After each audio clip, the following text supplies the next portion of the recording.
Bismillahirrahmanirrahim. Alhamdulillahirabbil alamin wa bihi nasta'inu ala umuri dunya waddin. Allahumma shalli wa sallim wa barik ala sayyidina Muhammadin biqadri hubbika fih wa zidna ya maulana hubban fih wa farrij 'anna ya maulana bijahihi ma nahnu fih. Ilahana la nas'aluka raddal qada walakin nas'aluka al-lutfa fih. Subhanaka la ilma lana illa ma 'allamtana innaka antal alimul hakim. Rabbi shrah li sadri wa yassir li amri wahlul 'uqdatam min lisani yafqahu qawli. Allahumma akhrijna min zulumatil wahmi wa akrimna bi nuril fahmi waftah 'alaina bi ma'rifatil ilmi wa hasin akhlaqana bil hilmi waj'alna mimman yastami'una al-qawl fayattabi'una ahsanah. Ulaika alladhina hadahumullah wa ulaika hum ulul albab. Amma ba'd. Anjum-anjum PWK-NW Mesir yang saya banggakan dan saya hormati, pada hari ini, sore hari ini, insyaallah kita akan melanjutkan kajian kitab Al-Kharidah Al-Bahiyah. Dan pada minggu sebelumnya atau pada pertemuan sebelumnya sudah disampaikan oleh kanda kita, Katuan Haji Ahmad Baihaqi LC Diplom. Dan di sini kita akan melanjutkan dari bait ke-9 sampai bait ke-16 insyaallah.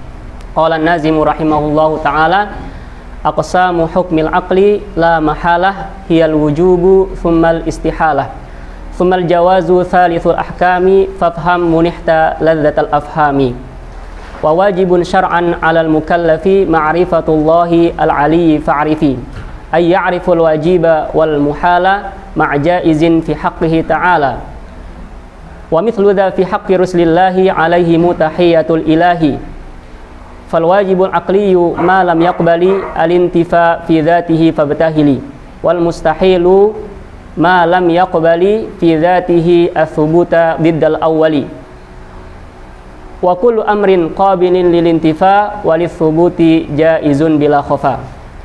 Itulah bait yang dituliskan oleh muallif, yaitu Al-Imam Ahmad Ad-Dardir radhiyallahu ta'ala anhu wa ardahu wa nafa'ana bi ulumihi wa ulumi jami' masyayikhina fid dharaini amin.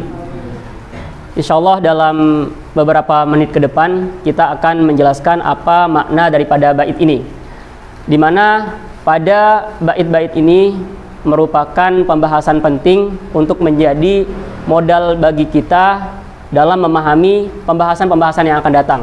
Karena pembahasan-pembahasan yang akan datang itu yatawaqqaf alaihi,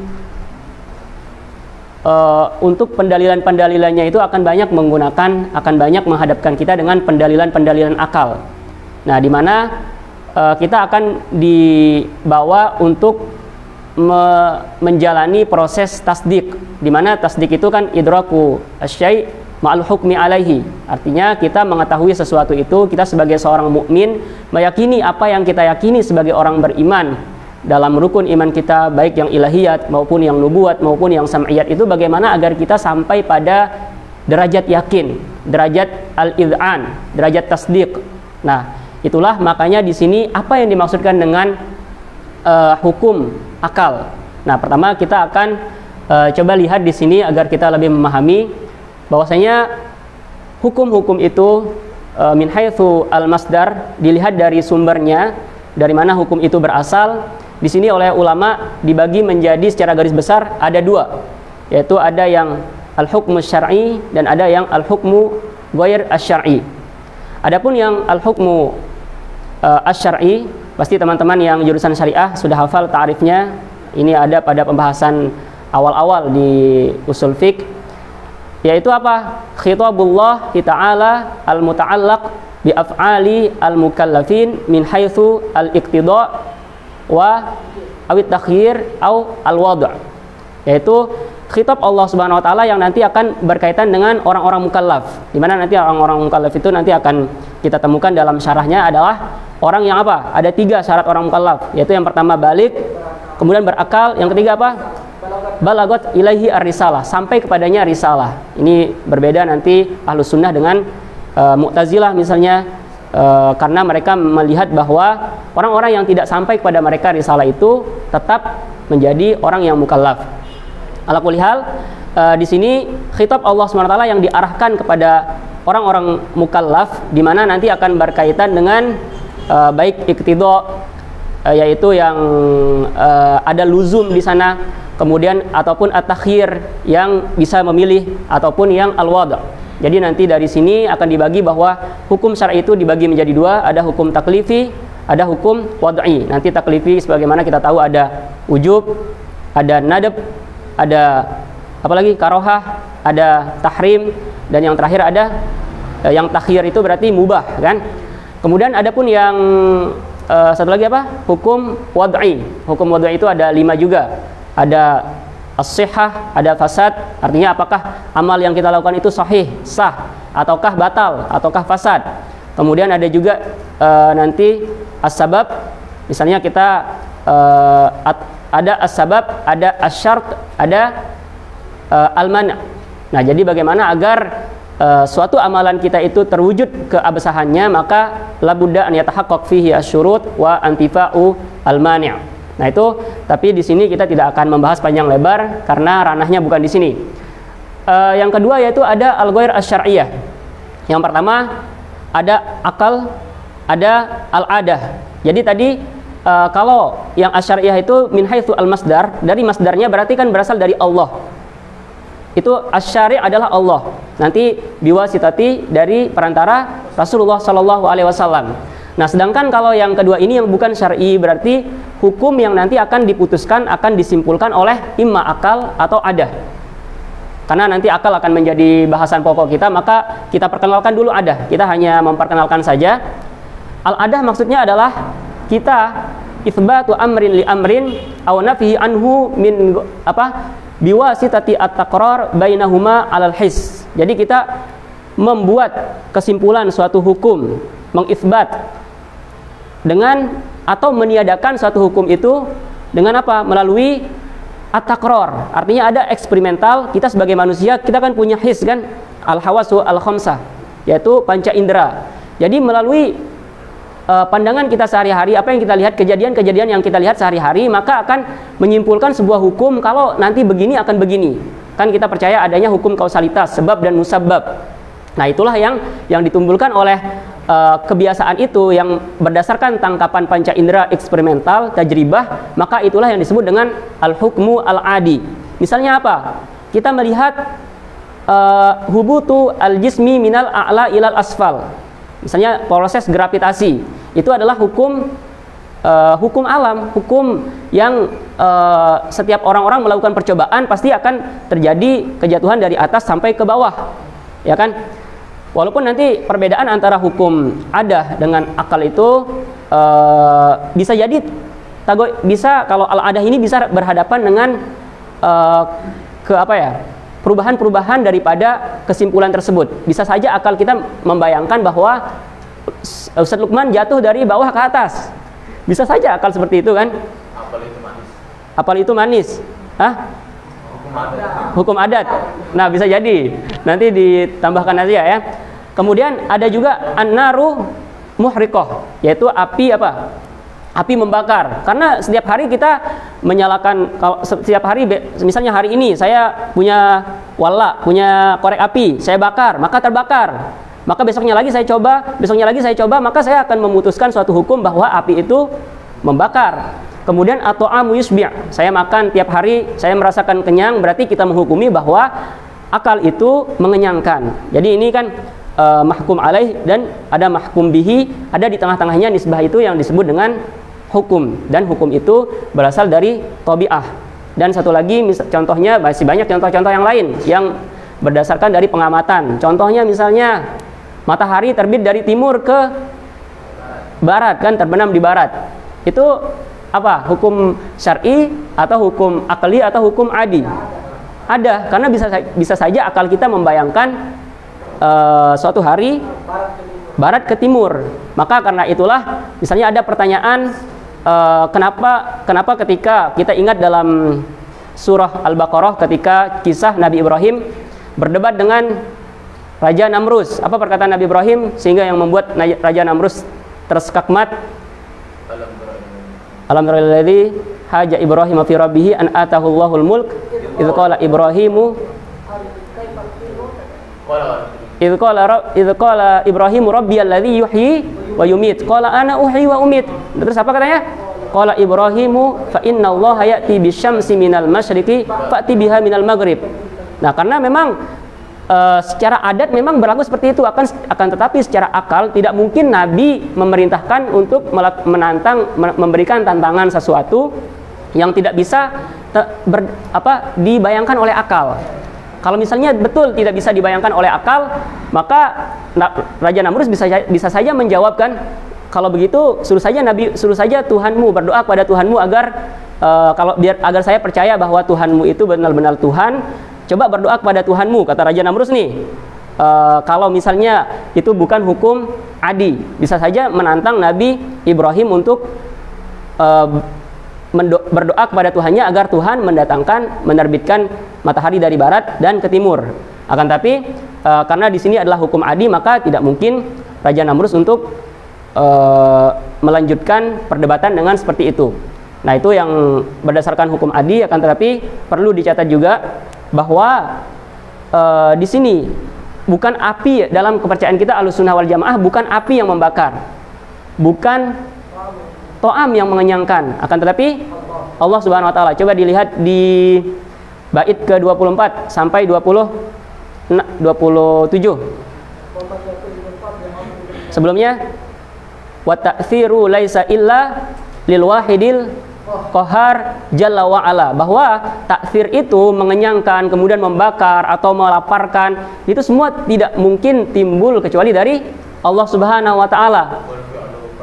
Kemudian yang selanjutnya, waman yakul bitab'i au bil illah fadzaka kufrun 'inda ahlil millah. Misalnya kita mempercayai bahwa apilah yang membakar, yang memberikan takfir, maka kufrun 'inda ahlil millah, itu bisa dihukumkan kafir menurut ulama Ahlussunnah wal Jamaah, nauzubillah. Sedangkan atau kita mengatakan waman yakul bi al-quwati al-muda'ati fadzaka bid'iyun fala taltafiti. Kita kita meyakini bahwa ada kekuatan yang dititipkan di situ pada api, pada makanan, tetap tidak boleh, itu adalah bid'ah. Jadi tetap saja kita meyakini bahwa Allah lah pemberi takfir, satu-satunya pemberi takfir. Oke, kemudian kita beralih ke pembagian inti, yaitu di sini tadi kan yang dibahas adalah aqsamu hukmil aqli la mahalah. Barulah di sini kita sampai kepada hukum akal. Pertama, pengertiannya sama seperti yang tadi, hanya saja perbedaannya di sini kita itsbatu amrin li amrin au nafi anhu, kita menyimpulkan suatu hukum dari mahkum bihi terhadap mahkum alaihnya, atau meniadakan hukum tersebut, nisbah hukum tersebut dengan tanpa melihat pada pengamatan-pengamatan. Seperti tadi kan ada eksperimen-eksperimen yang bisa kita tangkap, bisa kita lihat selalu berulang-ulang, sehingga kita menyimpulkan suatu hukum. Itulah yang adat apabila berdasarkan dari takror. Kemudian walastinadin ila syara', dan juga bukan berasal dari syara', bukan berasal dari Allah Subhanahu wa taala, tidak kita temukan nasnya, maksudnya tidak kita temukan nasnya dalam Al-Qur'an, tidak kita temukan nasnya dalam hadis, akan tetapi akal lah yang menghukumi seperti itu. Nah, di sini agar nanti pelan-pelan kita bisa memahami melalui pembagiannya terlebih dahulu. Jadi akal di sini apa?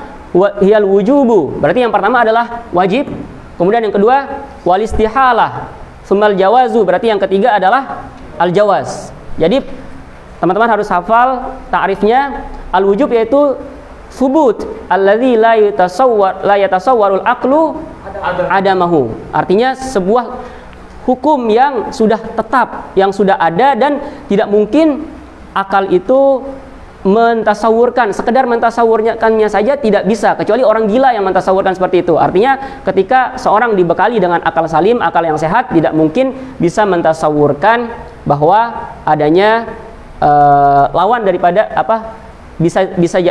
tidak adanya intifanya, itu tidak bisa dibayangkan. Sebaliknya al-istihalah yaitu ketiadaan akal menyimpulkan atau menghukumkan sesuatu itu tidak mungkin, dan tidak mungkin akan subut, ya enggak? Jadi meniadakan, nanti akan kita lihat dari bil misal yatadihu al maqal, dari contoh-contohnya. Kemudian sedangkan kalau al-jawaz adalah bisa kedua-duanya, artinya subut bisa, kemudian al-adam bisa. Misalnya, pertama kita lihat masing-masing di sini adalah ada yang dibagi pada daruri, ada yang dibagi kepada nazari, kemudian begitupun istihalah dibagi pada daruri, ada yang dibagi pada nazari, begitupun al-jawaz juga dibagi menjadi daruri dan nazari. Jadi lupa tertulis. Nah, dari contoh-contohnya, misalnya kalau untuk yang daruri, ada hal-hal yang baku dalam pemikiran-pemikiran dan nanti akan banyak didatangkan sebagai pendalilan-pendalilan, yaitu iftiqaru al-athar ilal mu'athir. Yaitu setiap pengaruh pasti ada pengaruhnya kan. Dalam kata orang-orang Arab, as-sayru yadullu alal masir, artinya jejak langkah itu menunjukkan kepada, kalau orang-orang di padang pasir dulu, menunjukkan bahwa ada orang yang pernah berjalan di situ. Misalnya saya melihat buku ini sobek bekasnya, berarti akal saya langsung akan secara daruri mengatakan bahwa ada yang menyobeknya, ya enggak? Akal kita pasti akan menghukumi seperti itu. Kemudian al-ilmu bistihalati ijtima'i ad-diddain wa irtifa'i an-naqidain. Ada yang masih ingat apa perbedaan an-naqidain sama ad-diddain? Jadi kalau an-naqidain itu yajtami'an, la yajtami'an, wa la yartafi'an. Sedangkan kalau diddain itu yajtami'an wa yumkin an yartafi'an. Paham nggak maksudnya? Maksudnya adalah contoh yang naqidain ini apa? Al-harakah was sukun. Tidak mungkin akan tergabung dalam satu waktu orang bergerak dan orang diam dalam satu waktu.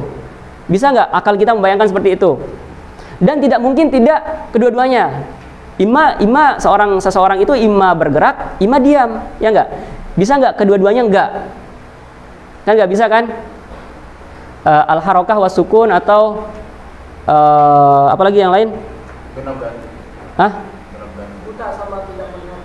Al-ama wal basar, ya bisa jadi. Kemudian ya dan lain-lain. Pokoknya yang intinya selama tidak bisa la yajtami'an wa la yartafi'an, berarti itu naqidain. Sedangkan kalau diddain, contohnya adalah dia tidak mungkin tergabung dalam satu waktu, akan tapi bisa jadi kedua-duanya tidak. Contohnya apa? Antara putih dengan hitam. Itu diddain. Ya, tidak bisa dalam satu waktu hitam dan putih kan? Akan tapi yumkin an yartafi'an, bisa jadi kedua-duanya tidak. Misalnya dia berwarna hijau atau berwarna biru dan warna-warna lainnya. Intinya di situ nanti akan banyak, teman-teman akan banyak menemukan contohnya.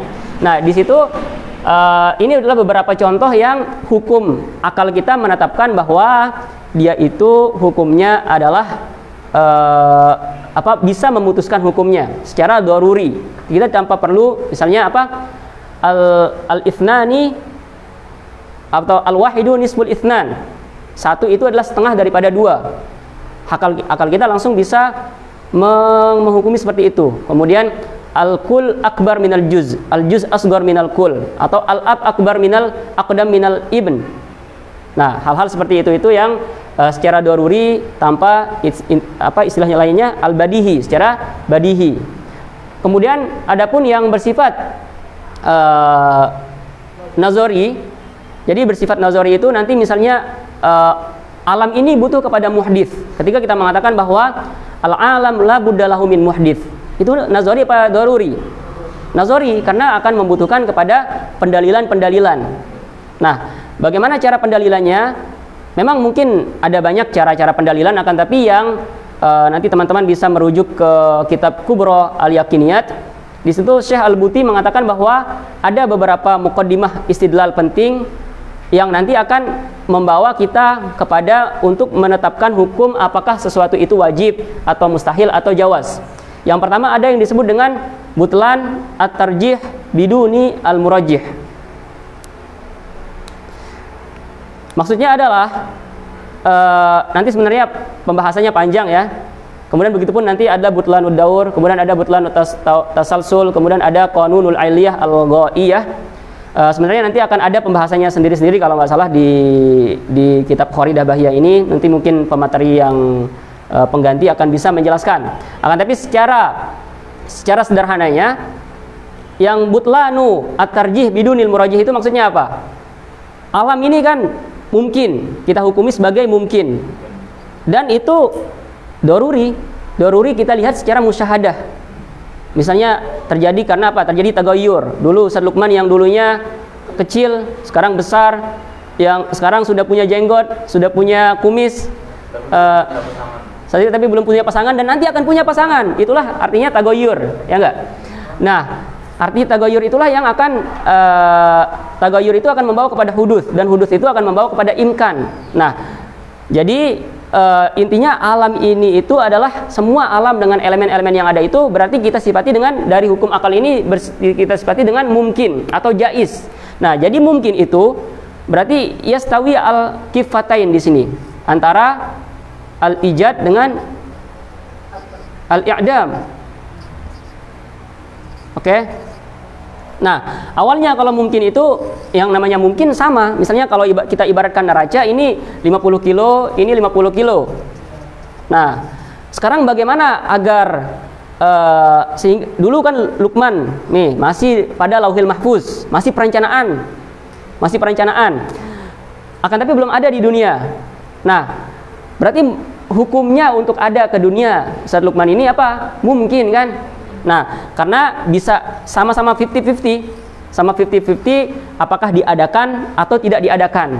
Nah, kalau kita lihat nih, kita kiaskan pada, kita melihat di depan kita ada timbangan, ada 50 beratnya. Bisa nggak tiba-tiba satu kifah itu salah satu daripada berat itu, dua sisi itu tiba-tiba lebih berat sendiri, kemudian yang satunya lebih ringan sendiri, tanpa ada campur intervensi dari eksternal. Nggak bisa kan, akal kita tidak bisa menghukumi seperti itu. Pasti nanti akan ada misalnya tukang jual beras akan menambahkan berasnya 1 kilo, maka akan terjadi ya tarajjah ahadu al-kifatain. Paham di sini?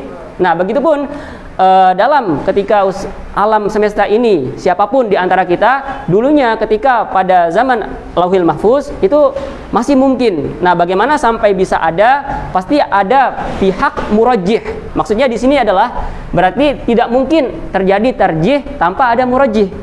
Maka nanti inilah yang akan membawa kita dalam istidlal wujudillahi subhanahu wa ta'ala. Maka di sini akan dari muqaddimah ini kita akan menghukumi bahwa wujud Allah Subhanahu wa taala itu bersifat wajib. Nah, itu yang muqaddimahnya. Nanti akan teman-teman lihat dari skema-skema bagaimana kalau misalnya baca di kalau yang jurusan Usuluddin pasti nggak akan asing dengan istilah ini, dan skemanya ada di kitab Al-Qaulus Sadid. Masih Al-Qaulus Sadid kan? Ya. Jadi kalau misalnya kurang paham tentang ini, bisa jadi nilai mustahil bisa dapat mumtaz di Al-Qaulus Sadid. Nah, begitupun butlaanud daur. Butlaanud daur ini akan ada tawakuf, misalnya alif min ba, kemudian wal jim min alif. Nah, jadi pasti akan ada akhir daripada taksir itu. Misalnya sekarang contohnya Zainuddin membawa meja. Kemudian Zainuddin dibawa oleh Lukman.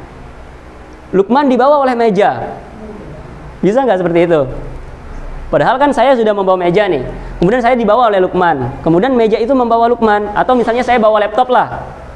Kemudian misalnya saya punya anak bayi. Saya punya anak bayi kan, masih kecil kan. Anak bayi saya pegang HP lah. Pegang HP, mungkin laptop keberatan. Nah, pegang HP, kemudian anak saya itu kan saya gendong sama saya kan.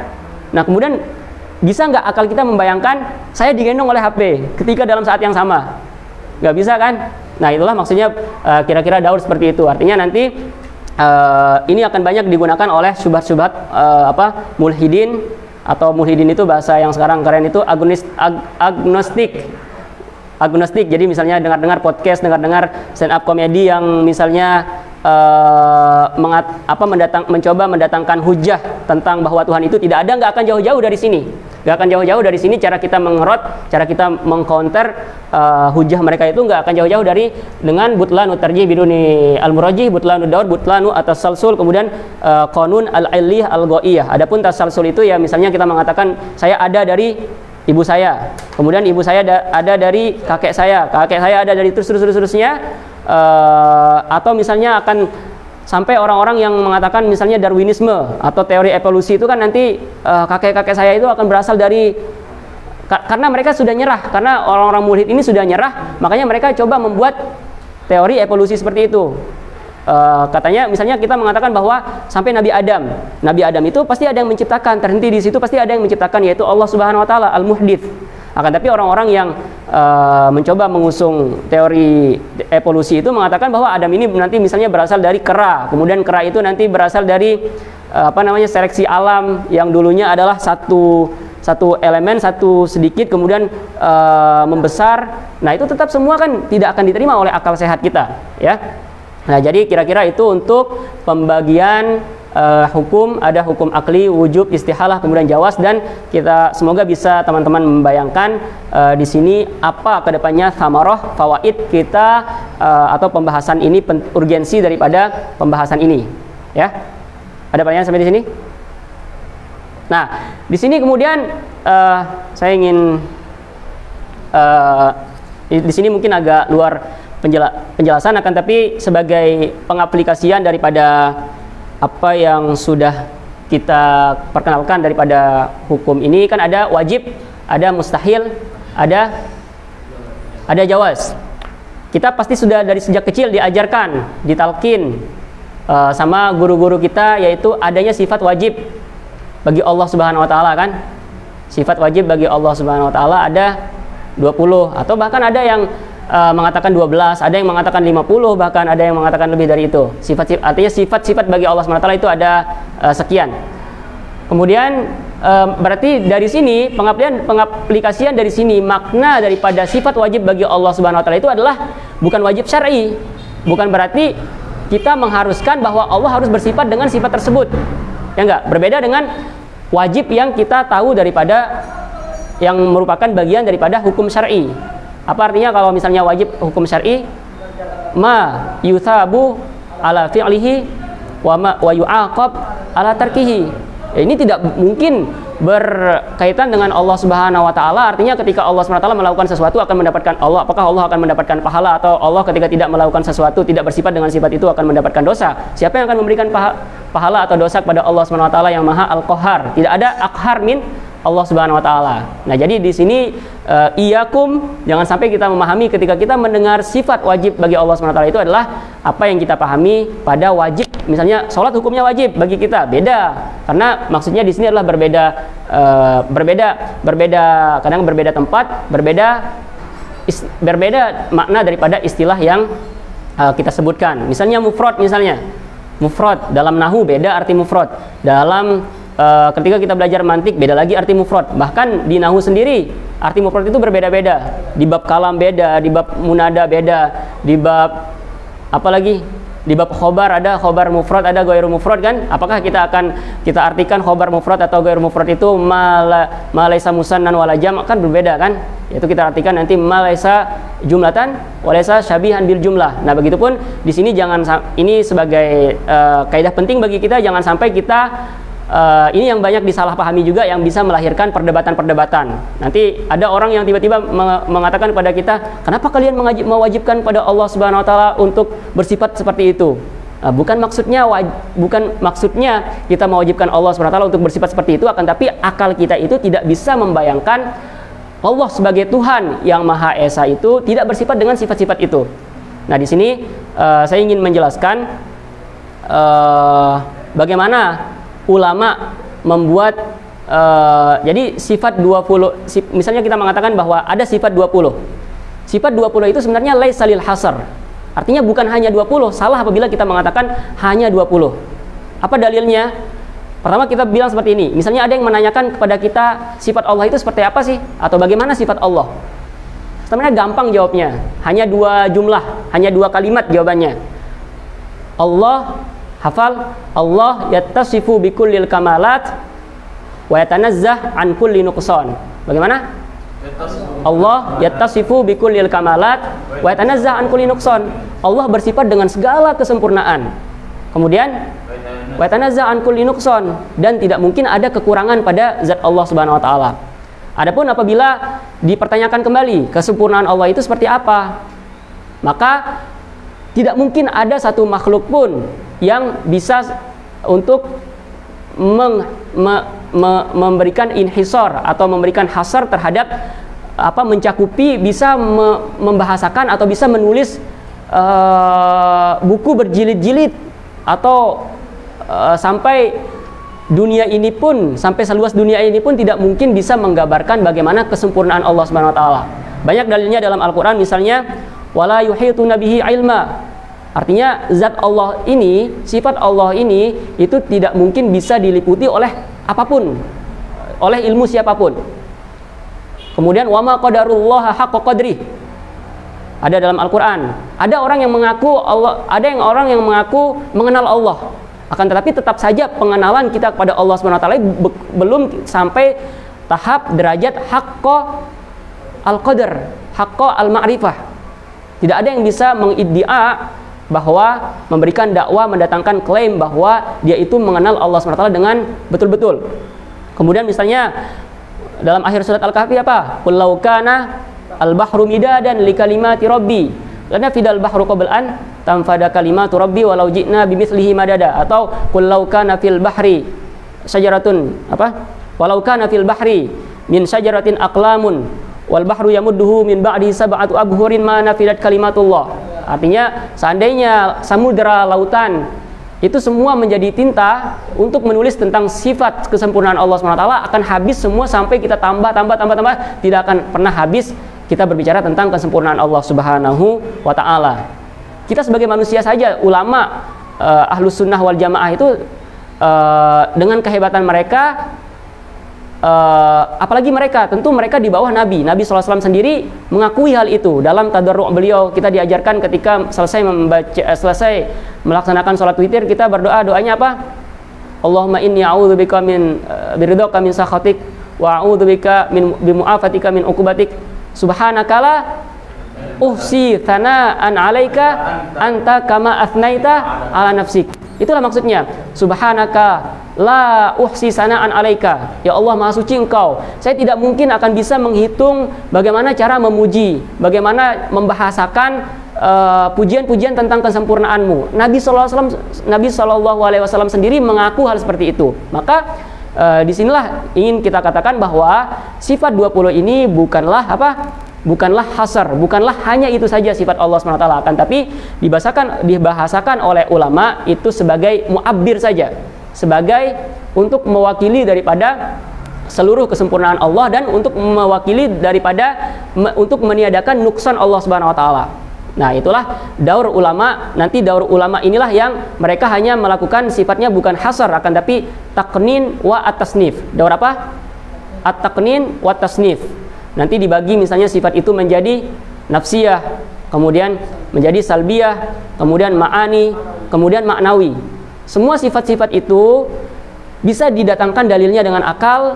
Ini dari wajib tadi. Kemudian semua nanti kalau teman-teman perhatikan dalil-dalil akli daripada sifat-sifat itu akan berkaitan, nggak akan jauh-jauh berkaitan dengan muqaddimah tadi, ya. Kemudian begitu pun ada dalil nakalnya. Tidak mungkin ulama berani-beraninya mendatangkan sifat kepada Allah Subhanahu wa taala, menyebut sifat kepada Allah Subhanahu wa taala, dan itu tidak ada nasnya dalam syara'. Tidak ada nasnya dalam Al-Quran dan tidak ada nasnya dalam sunnah. Tidak mungkin. Akan tetapi cara pentakbirannya yang kadang-kadang berbeda. Ada yang diambil dari mustaqnya, ada juga yang berbeda lafaznya dari maknanya. Hanya dalam penyifatannya itu diambil maknanya saja. Contohnya apa? Contohnya misalnya yang diambil betul-betul dari lafaznya. Misalnya sifat ilm. Itu ada nasnya, ada secara teksnya ada. Dalilnya apa? Wallahu alimun, gitu kan. Allahu alimun hakim, Allahu alimun khabir. Kemudian sifat kudrah, innallaha ala kulli syai'in qadir. Kemudian sifat hayy, huwal hayyul ladzi la yamut. Nah, ada juga yang berbeda lafaz istilahnya itu dengan dalilnya, akan tetapi maknanya sama. Misalnya kita mengenal ada sifat qidam dan baqa. Apa dalilnya dalam Al-Quran? Huwal awwalu wal akhiru, ya. Huwal awwalu berarti qidam, wal akhiru berarti baqa. Artinya la yusbaq alaihil adam, dan tidak akan ada akhirnya. Kita mempercayai dari sana bahwa Allah azaliyul wujud, abadiyul wujud, dan sarmadiyul wujud. Kemudian begitupun sekarang, siapa yang tahu apa dalilnya mukhalafatuhu lil hawadithi? Laisa kamitslihi syai', dan ada juga walam yakul lahu kufuwan ahad. Ada yang apa juga? Qiyamuhu bi nafsihi.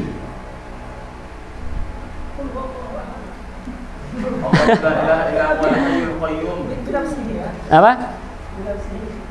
Apa dalilnya? Dalilnya adalah innallaha ghaniyun 'anil alamin.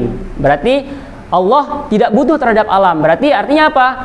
Qiyamuhu bi nafsihi. Berarti Allah SWT ini bisa, zat Allah SWT bisa berdiri dengan sendirinya tanpa ada bantuan daripada makhluk-makhluk yang diciptakan, ya. Nah, jadi itulah peran daripada ulama-ulama kita dalam mentaknin sifat tersebut. Nah, jadi nanti sifat nafsiyah itu untuk mengatakan bahwa Allah itu wujud. Kemudian adapun as-sifah allati tadullu al-wasfu biha ala nafsi dzat, itu kan ta'rif daripada sifat nafsiyah. Kemudian ada salbiyah, as-sifat allati tunfi anillahi ma la yaliqu bihi. Berarti menghilangkan, itulah penjabaran daripada Allah yatanazzah an kulli nuqsan. Tidak mungkin Allah itu fana, tidak mungkin Allah itu ajaz, tidak mungkin Allah SWT itu ada jahalnya. Maka itulah fungsi daripada sifat ma'ani, sifat salbiyah. Kemudian adapun ma'ani itu nanti silakan dilihat ta'rifnya yang dimana akan menghasilkan hukum terhadap Allah SWT, dan nanti itu sifat-sifat ma'ani itu akan penting untuk mengcounter pendapat Mu'tazilah yang mereka taktil terhadap sifat-sifat Allah SWT. Artinya mereka mengatakan bahwa kalau seandainya sifat sifat ma'ani, hayah, qudrah, iradah, sama, basar.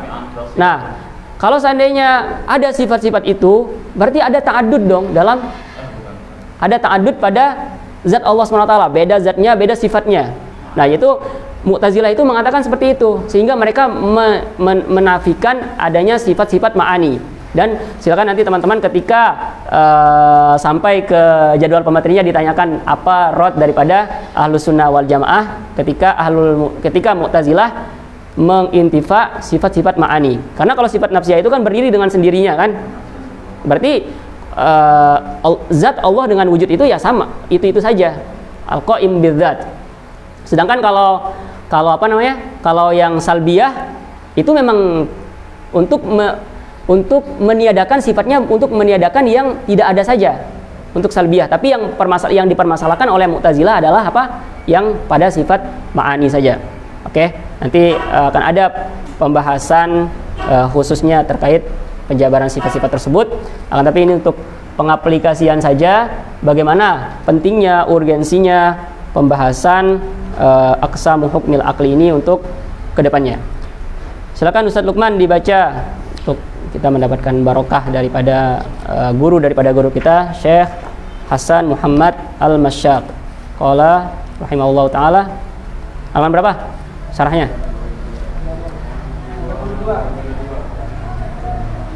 Ya.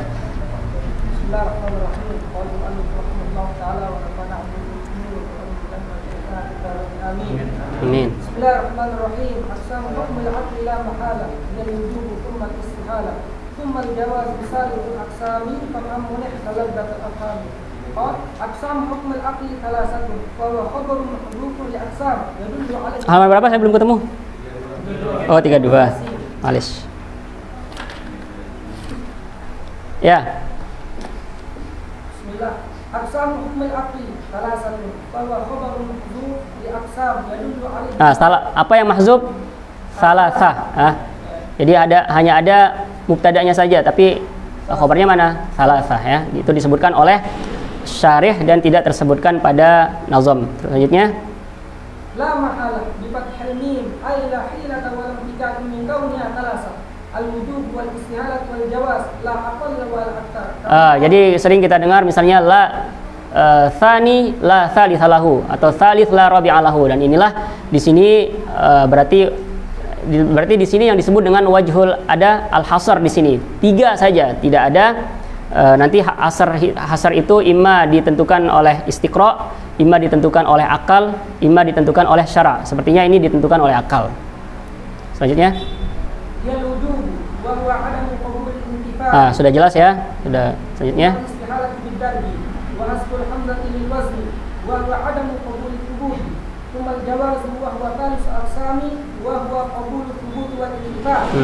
فافهم هذه الأقسام الثلاثة حق معرفتها فإن على معرفتها مدار الإيمان بالله تعالى ورسله عليه الصلاة والسلام.